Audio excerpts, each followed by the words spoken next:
मोदीचं कौतुक करावं तेवढं कमीच.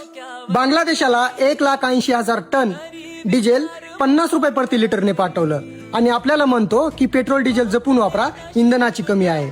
आणि 3 रुपयाने पेट्रोल डिझेल मध्ये वाढ सुद्धा झाली आहे. अरे 2-3 रुपयाने कशाला वाढवतात?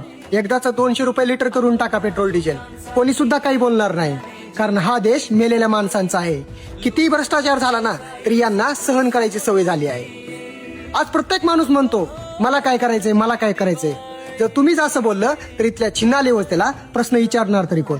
पण आज मी म्हणतोय, मी काल पण भ्रष्टाचाराबद्दल बोलत होतो, आज पण बोलत आहे आणि कायम बोलतच राहणार.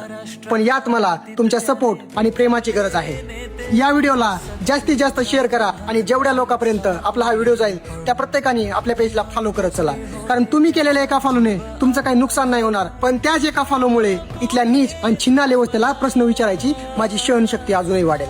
कारण मी जे ही लोकजागृतीची चळवळ चालू केली आहे ती एक दिवस नक्कीच यशस्वी होणार. कारण आज मी बोलतोय पण उद्या प्रत्येक घरातून आवाज येणार आणि आपला मराठी माणूस हा स्वतःच्या हक्कासाठी लढणार.